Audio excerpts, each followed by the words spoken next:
Ladies and gentlemen, welcome back to Amateur Repair Time. Tonight, I'm going to work on this Sessions clock. Now, I think it's a Sessions, but I don't know for sure. It's got a paper dial on it that has an S on it that I think is in the Sessions logo. But the paper dial has obviously been replaced, so they could have just put one off anything on it. I got this cabinet quite a while back. I don't even remember where I got it, but it's got a, I think my buddy Gene brought it to me.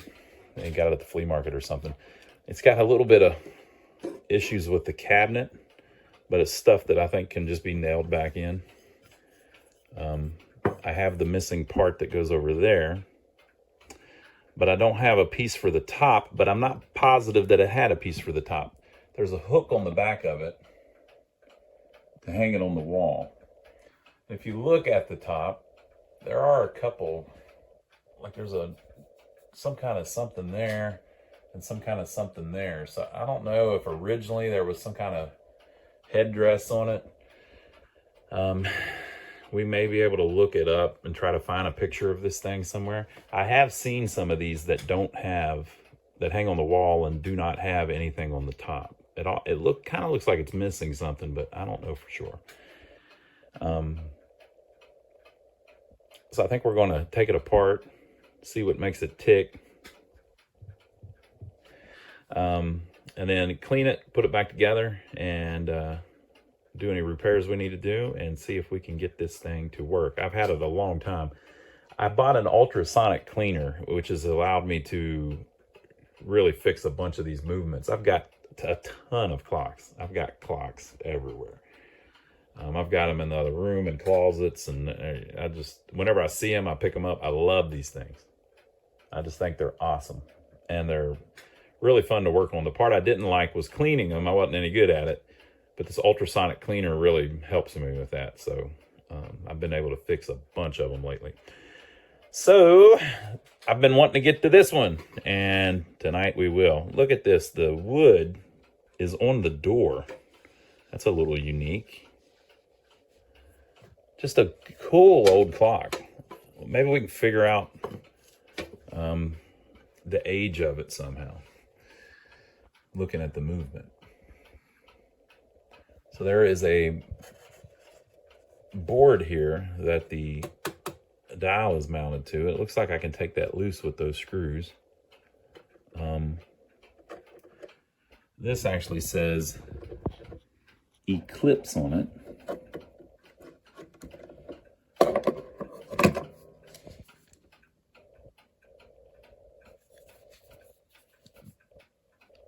Neat old pendulum. Pendulum bob, I guess you would consider that. This clock has an alarm on it, but the key is missing from the alarm. Usually it's stuck on there.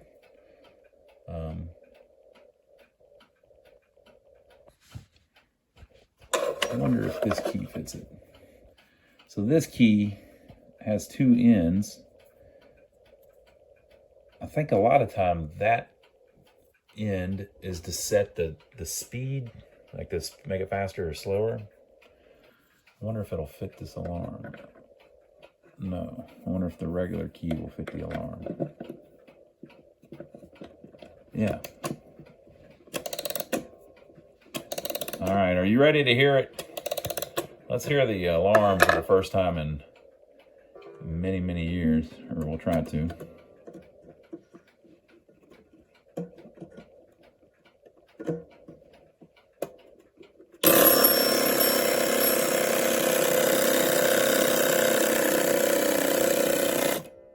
Well, that was anticlimactic. That might need a little adjustment. All right. Like I said, the paper dial has obviously been replaced.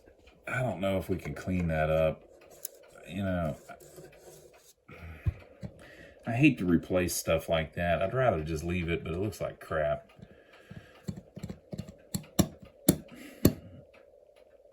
If I had one of those things, escutcheon, the little trim piece that goes around it, that would clean it up. The outside's not that bad. Well, it's kind of messed up there too. Yeah. We might have to, but I hate to lose the... Oh, is that a Sessions logo or is that a Seth Thomas logo?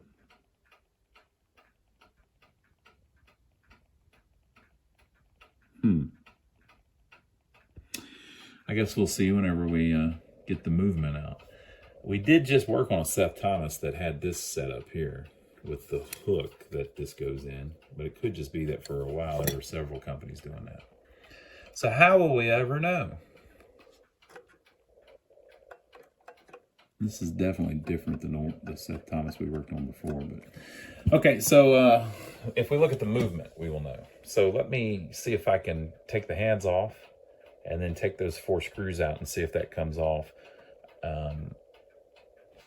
It looks like a piece has broken off at some point here, which you're going to be able to see through the glass. So that kind of sucks. But what can you do? The thing's old. If you don't know, if you're not into clocks, this thing's going to be at least 110 years old.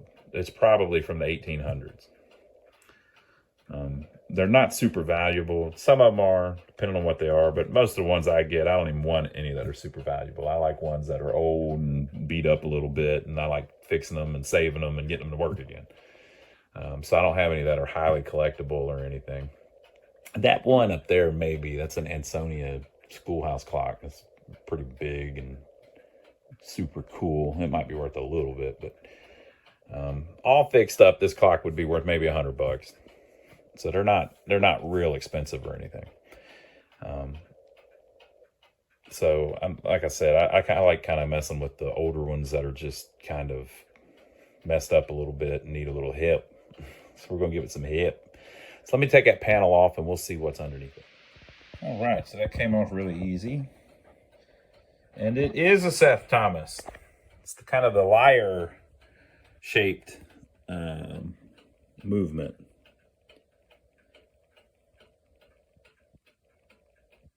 I don't remember what they call this one.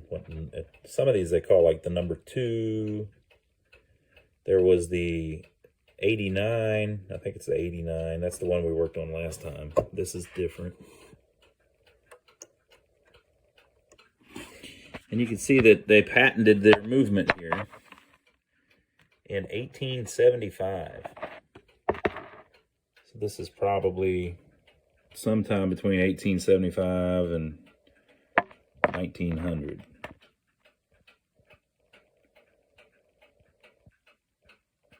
What a cool looking movement, at least. And it is pretty dirty, so it's about time somebody cleaned it.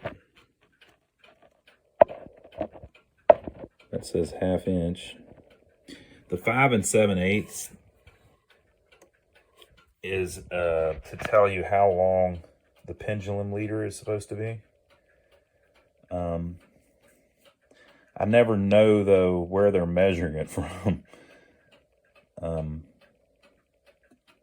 You know, it kind of looks like 5 7/8 would be from here to here.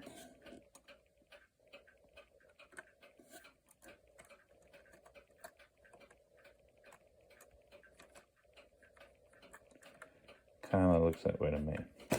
Okay, I guess we'll go ahead and remove it from the cabinet. And I'm going to do a little research too, see if I can find a Seth Thomas that looks anything like this. Maybe if we find one that's similar, we'll know if it's supposed to have something on top of it or not. I'm going to play hell ever finding whatever's supposed to go on top of it. But I would love to see if they have something that just kind of looks like this, you know. Now, the way you could do that is if you look online, there's some, I think there's a website, clockhistory.com, I think is the website, that has a bunch of manuals scanned in, or not manuals, I'm in my arcade and pinball mode, that has a bunch of catalogs scanned in. And but just pictures of clocks and what they cost, where they're, you know, from 1890, where they're trying to sell them. And you can get an idea of at least what was available. So I'm going to go look at some Seth Thomas catalogs and see if around 1880, 1890, they had something that looked anything like this, or if the, you know, this could even be a replacement case or something. I guess I could look on the back and see if there's a sticker. All right, well, I was actually able to find what clock it was. It's called the Eclipse, which is what it says on the pendulum. So that's the original pendulum. And this is what it originally looked like. Ours is missing this really ornate headdress here. This is the piece that's broken off. This piece is still here. All of this etching on the glass is gone, like the artwork on the glass is gone. And the base is gone. So we've got just a flat board here with this base missing. A flat board here with the headdress missing. And the artwork on the glass is missing. If we had that artwork, it would hide that chip in the wood that's right here too. So I don't know that I can get any of that. Here's what the dial originally looked like. It would have had a Seth Thomas ST logo in a diamond right here above the center. It's got the calendar. I guess that's the original calendar. And one interesting thing that's on ours as well, of course, is that when you open the door, the trim is on the actual door instead of on the actual clock. So yeah, it's an Eclipse, a Seth Thomas Eclipse. What year are they saying this is?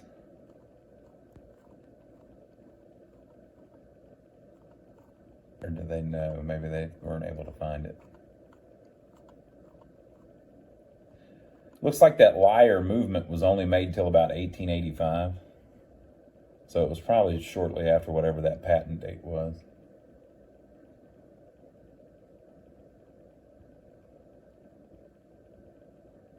Interesting. You know, I have some wood trim that I got from that guy whenever I bought all these. Well, it wasn't that guy, though. That's two different places. I've got some trim that kind of looks like that, but there's no way it's going to look just like that. So. I don't know that we can find the parts to make that look original. All right. So I have let down the mainsprings, and I have, the way I do it is I tie them off with a zip tie. You can use those C-clamps, but I have trouble getting those things out once you put the assembly back together. The zip ties work great for me. Of course, I removed the escape wheel whenever I took the front plate off. I've noticed online, and again, this is amateur repair time, so, you know, I'm an amateur. I've noticed online a lot of people take the back plate off, but that doesn't seem like a good idea to me, so I just prefer to take the front plate off. If you take the back plate off, you have the problem where all the screws are on the front. You've got to worry about the escapement wheel. So it just seems obvious to me to take the front plate off, but I mean, again, I'm an amateur, so there may be a really good reason to take the back plate off instead. I've been making these videos like this because I want to have some way to remind myself of how this stuff was in here whenever I get ready to put it back together. So the reason I can't pull these out is because they always have a spring wrapped around something or the other. So you have to get the spring out of the way. So we can start up here with the regulator. I think they call this the fly. Oh, and the crutch on this is a deadbeat crutch. I've had some that are a half deadbeat, they said, but I think this one is a full deadbeat, which you can tell by basically the pallets both being shaped the same. So it's not a recoil. Slightly different. Did you hear that in the background? That's a clock going into warning. So it's getting ready to strike.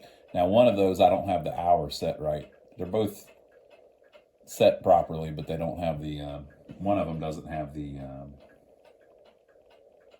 correct time hour strike on it. So it's going to be off. So this is the, I think this is the warning wheel. This is the count lever, I think. I'm trying to figure this stuff out, you know, I'm trying to get better at it. This one is the, it's not the warning, but I can't remember what they call this one. It's the one that catches that little lever there for the count. It's like the regulator or something, not regulator, something like that. This wheel here is a little bent up. That's weird. I wonder what happened there.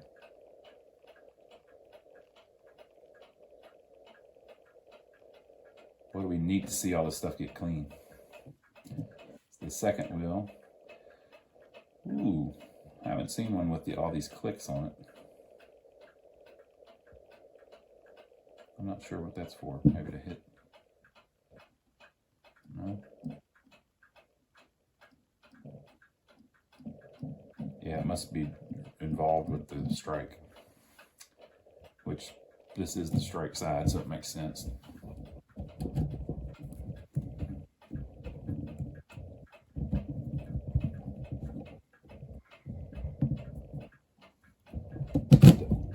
Got to make sure we don't do anything crazy here.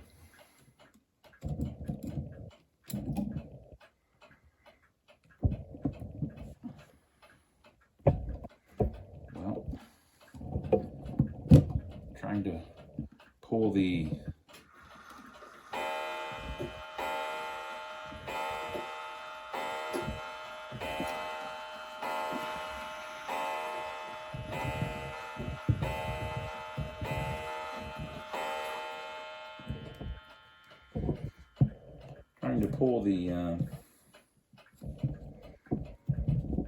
thing off that post. It is really on there. It must have been a tight fit.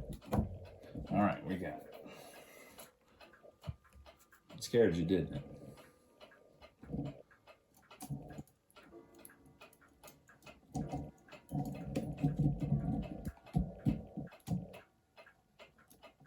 There we are.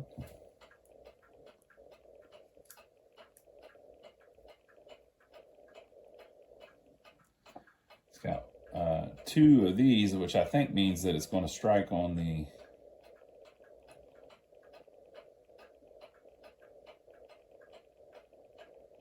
that is all bent up. Look at that. We'll just have to see how that goes. That doesn't seem right. I think usually there's one on one side and one on the other side.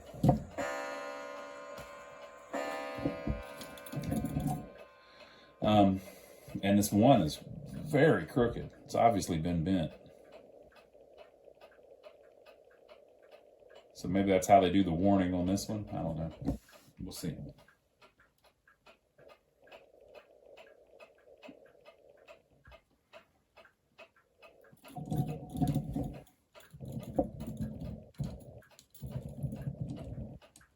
I could see where our spring is.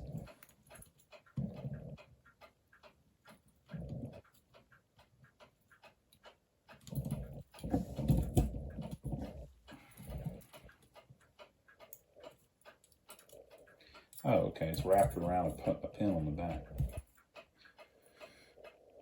Makes sense.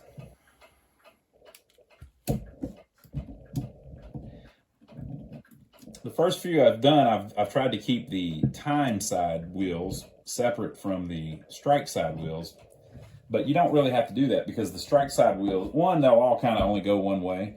Usually the first wheel is very similar on both sides, but on this one, I mean the second wheel, on this one it's not. But the strike side, usually each of the wheels has some kind of little something on it to hit to hit one of these levers. That's all on the strike side. This thing's pretty dirty, so a good cleaning is going to help it.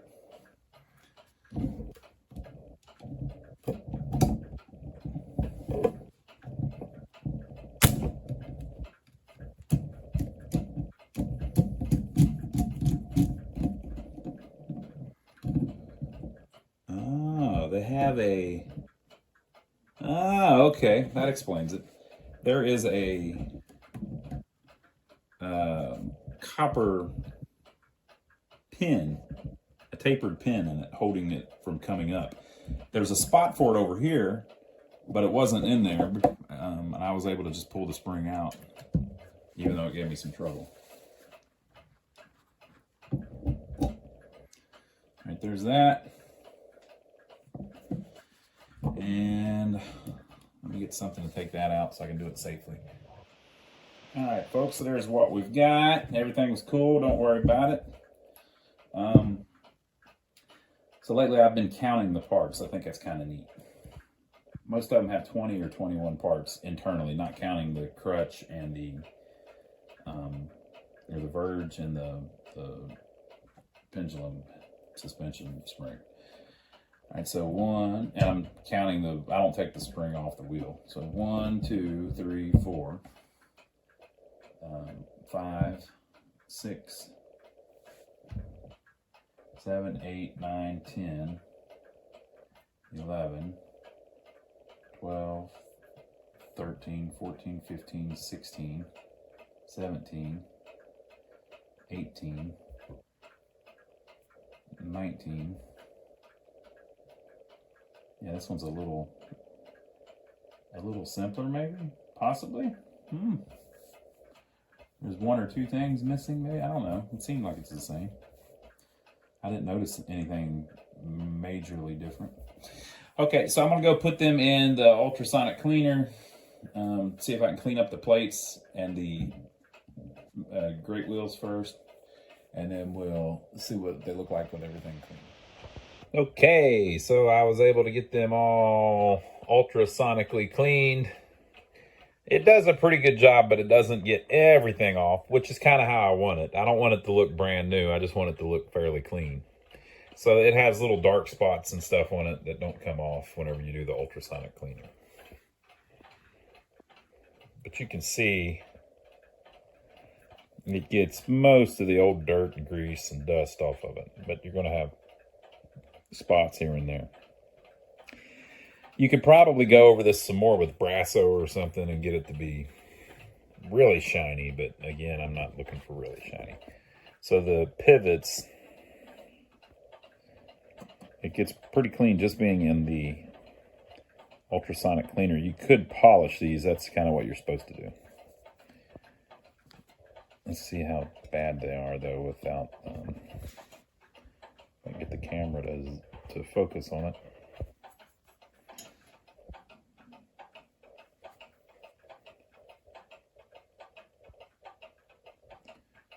So you get the point. It cleans it up pretty good. And that was kind of like what I needed help with because I'm not good at cleaning stuff by hand. You can see the discoloration. Again, this is well over 100 years old.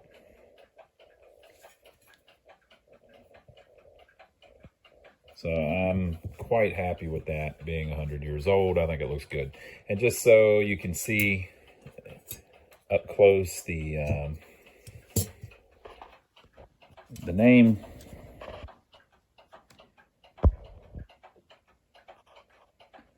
Seth Thomaston.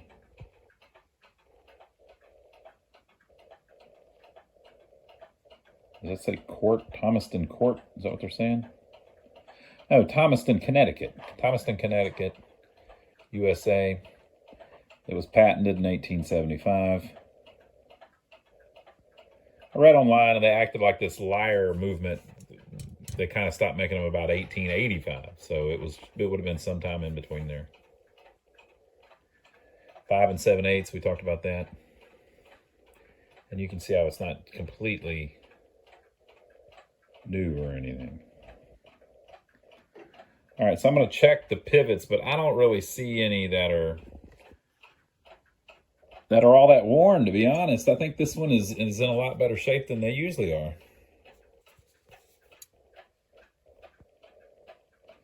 You know, if they're worn, usually you can see that it's elongated somewhere.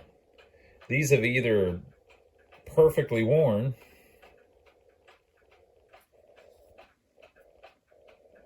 or there's virtually nowhere at all. When I read online, people say things like, oh, I put 13 bushings in it and stuff like that. And of course, I'm an amateur, but I just don't see it. I don't see how any of these need bushings. Like, I don't see how We did one a while back where I put a bushing in it because it obviously was elongated and messed up, but all of these look fine to me. And I know you can, you know, basically you're supposed to put the wheel in it, you know, the one that goes in it. This is obviously the wrong one, and just see how much it deflects. And if it's more than a certain amount, it needs a bushing, but all of these look pretty good to me. This won't even fit in that. It's the wrong one. But you got to use the pivot that's supposed to be in the bushing, obviously. Is this one of the smaller ones? How many different sizes do they have? I guess we got to use the escape wheel. I don't know. There's just, it seems to me as if they're fine. You hear all the ones ticking and talking in the background. I'm getting them working. So I don't know. We'll keep at it. Okay, so I'm ready to put it back together. I'm going to put it together. If I run into anything weird, I will show you. All right, as an added bonus, all of my clocks are about to chime all over the house, I think. I had to make a new pendulum leader because I broke the old one.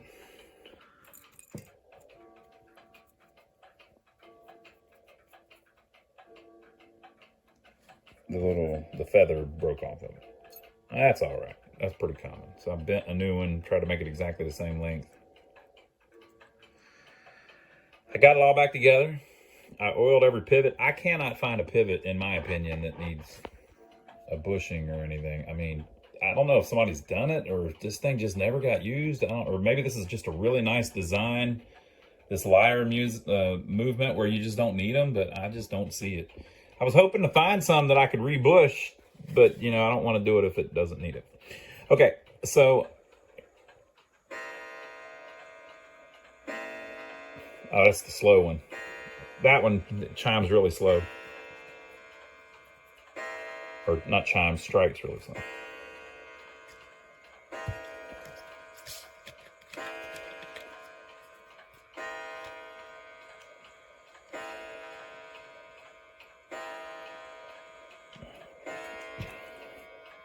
I need to watch that episode of The Twilight Zone with the clocks again. Okay. I wound up the strike side, and this thing is so well adjusted, not because of anything I did, but just how they had it. I've been using the hand to do it, but I don't know if we're at the half hour or the full hour, and I don't know if it'll work laying down, but I think it will.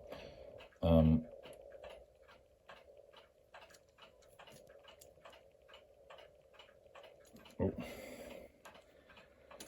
How is that doing? Oh, it's because I've got the crutch on it now. Well, I can't do it. You'll have to see it once we get it in the clock. But this thing, it's so well, the levers are so well adjusted, and it's chiming dead on 12. Or not chiming, striking dead on 12. And then it's striking at 6, but it seems like it's softer. The hammer doesn't move as much just because of the way they've got that little... I showed you how those were bent in there a little differently. That's because one of them is directly driving this, and the other one is driving it through this wheel because it's the strike on the hour. So it's just two different ways that they're doing it. I didn't record everything because we've got a whole bunch of stuff left to do. I've still got to put a face on it. And I can't find the parts, but I've also got to glue together part of the cabinet. So I'm going to go ahead and mount it back in there, remove my zip ties after I wind it up, and we'll see if the thing will run and we can keep a beat with it. Look how clean the pendulum got. I'm very happy with that. Look what a great little piece this is. Now, it was only for this model, and it says Eclipse, and it's like multiple parts. That little middle piece moves because it's separate. Look at that. Just what a nice little design. So anyway, I'm going to mount it back in the cabinet, and we'll see if it'll tick or tock.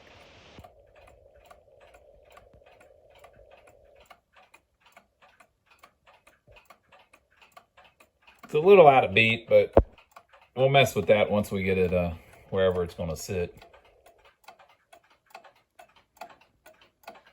I put a little bit of oil on the pallets, but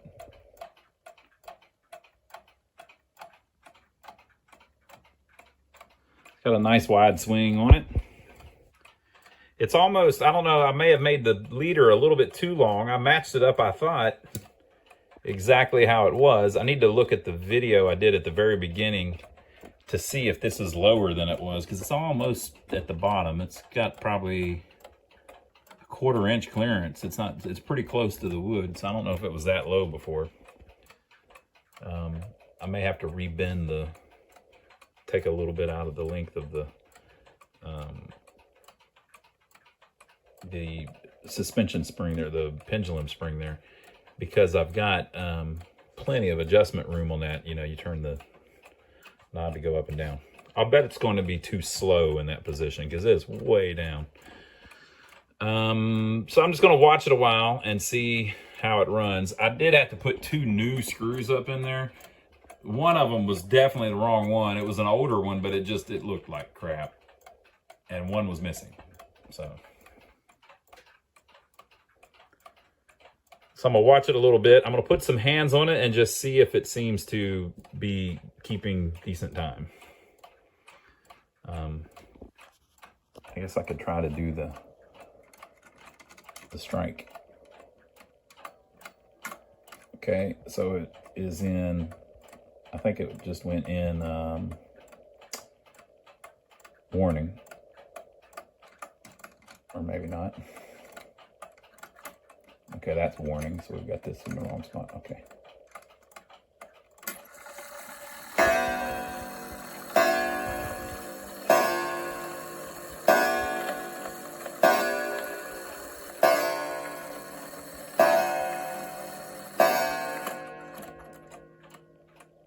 Beautiful. What a cool movement. So what I wanted to see was, when it gets to a half, it looks like it doesn't have as far of a swing. So I wonder if it's softer on the half hour. Since it directly drives it, it doesn't use the governor, and it doesn't use any of this. The minute hand actually makes it strike. So let's see if it's just as loud. We're coming up on it now. See it moving? Yeah, it didn't even work because of the way it's bent. I wonder if they did that on purpose.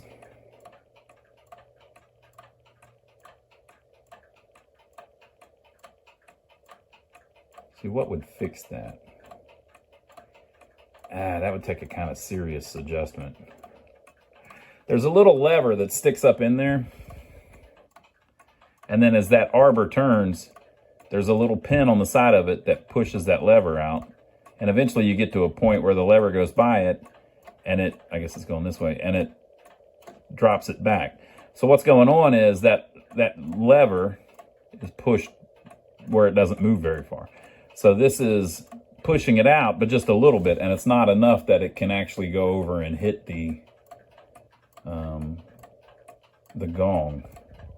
I guess I could adjust the hammer closer to the gong, and the way it's set up now, it would probably make the strike a lot louder, and then the half would be, it would work, but it wouldn't be as loud. I kind of like it like that, but you saw whenever I was in there that the stuff was bent up. But if I was to straighten that arm in there, I would have to readjust that little hook in there too, or it wouldn't do it at 30 minutes. So, All right, so you can see the problem with why it can't strike on the half hour. No matter what you do, it can't hit that gong. And it's just pulling it back and letting go of it, and it won't hit it. If you adjust it down where it will hit it, then it's too far whenever it strikes on the hour. And the reason, it looks like it's this, but it's not. If you look real close, that's not actually touching right now. It looks like it is, but it is not. If I can move the thing, hold a second. That's not actually touching. It just looks like it is. What's touching is that. On the second wheel back there. So I don't know if I can bend that a certain way.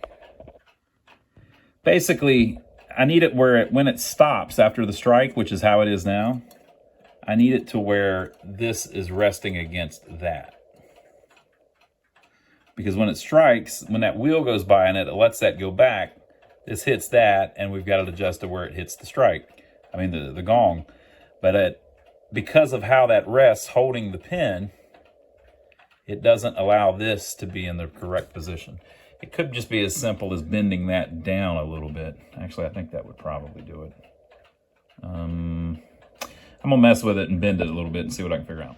All right, so yeah, it's actually an adjustment on that little bar as it enters the back of the first wheel on the second wheel. On that second wheel, there's little posts all the way around it that are what actually strike the chime. But if that is adjusted too far up, then whenever it finishes striking, I keep saying chime. I know it's not the chime, it's the strike. Whenever it strikes it, the way that wheel stops, where it stops, if the bar is too far up, it will push it back a little bit, which pushes the hammer back a little bit. Well, because it's like that, whenever it goes to half an hour, whenever it strikes, it can't actually hit the gong because it's that little wire is holding it. Well, if you go the other way too far, what happens is whenever it does the half hour, yeah, it hits fine. But whenever it does the hour, it barely hits it. So you actually can adjust the loudness, like I was saying, by moving that bar. You can make it where when it's at rest, the hammer is just slightly farther away from the coil, and whenever it's on strike, it goes deeper into the coil. So I'll show you where I've got it, and I guess we might as well just get her moving. You can see I've got it pretty close to it right now. I think it's on the half right now. And I'm just using the hand to do it. I know you can do it by hitting the wire, but... Okay, so that's in warning, so it's actually up at the top. Again, folks, this is amateur repair time. This is how you learn. You screw around with things until you figure out what's going on. All right, so it's in warning, and now it's going to strike. And it's going to strike 12 times, actually. We're on the 12 o'clock.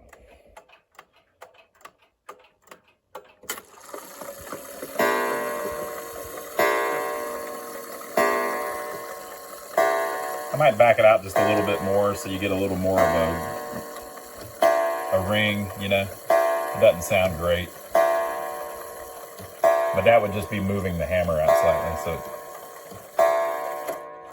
so it resonates a little more. Okay, so that was on the hour. And we'll move it down as if it's going to hit the half hour, and you'll see it move out and do it without the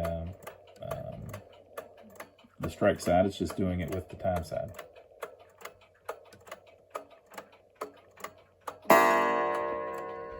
And it's adjusted at dead on pretty much 30. So, I mean, it worked out pretty good. Yeah, I think I may back it out just a little bit so that it just sounds a little better. So typically I don't replace, I have no interest in putting a new dial on them, but this one is just horrible. It looks like somebody cut it out with a pair of scissors, and it's just really rough. And then they put it on top of the one that was under it.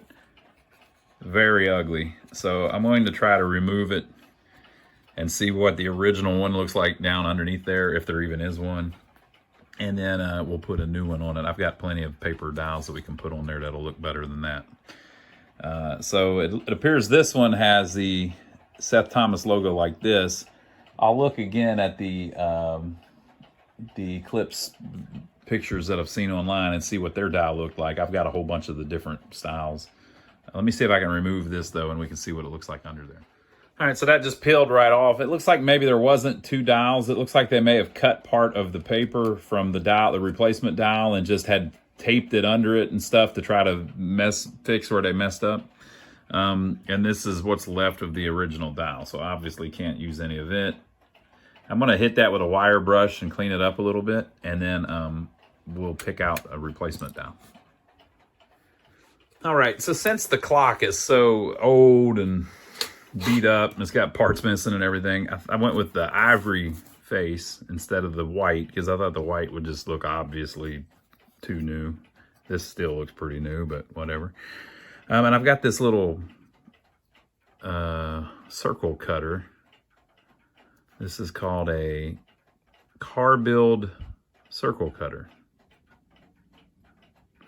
And you can adjust it. You can put the bar on it to make it longer and all that. And so I've got it set up for, I've measured it out to what I believe is correct for the middle hole. So we'll see if I can get that somewhat straight. So that's pretty good. Looks much nicer. But I need to cut out the two escutcheon holes for the winding keys. So that would be something like that. I need to put the little trim rings on it. So I'm going to put some glue on the back of the paper, glue it to the pan, and put the trim rings in. All right, I even got it pretty straight. I think it looks pretty good. The glue's still drying, so I'm kind of making sure it lays down. The pan is a little warped, but that's good. And of course, there's a big piece of wood missing there. Hey, what can you do? But that looks much more presentable than that one they had on there. All right, so I'm gonna put it back in the clock, and that's about as far as we can go on this one until I find some pieces, some wood to to replace the stuff that's missing. All right, folks, so I got the paper cut, put it back in there, and mounted it back in. Now, all the pictures I saw online had Roman numeral dials. They didn't have any of the Arabic dials. So I think originally it probably had a Roman numeral one. And another thing that I noticed, the pan was drilled slightly off center, the two little winding arbors. So I had a choice to make. I tried to split the difference. If I mounted it where the 12 was perfectly straight up, it made the two bottom holes off center. So what I did was I mounted the two holes centered in the paper, but what that meant was that when it's mounted in the clock, the 12 is not perfectly up. You can't, it's hard to tell, but it's maybe 1 degree off or a couple degrees off. The movement is mounted level, and that'll help it run well. I glued this one that was all floppy. I glued it, I put glue all down this side and around the nail that they had in there. And then I glued up here where it had broken loose. And then this piece had fallen completely off and there was a nail over there. Same thing, I glued all down there and up there. And so it looks much more presentable like that. Obviously, this is never going to be a collector's quality clock, but I'm trying to make do with what I got, right? And what I think is neat about this design is that all of the trim moves with the door. That's just cool, I think.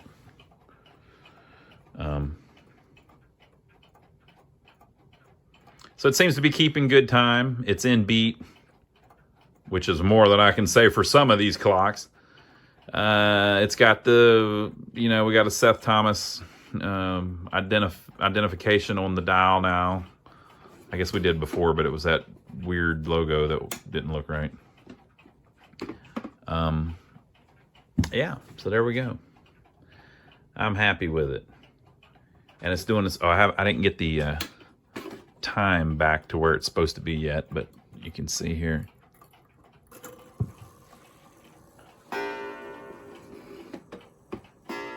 That it does strike.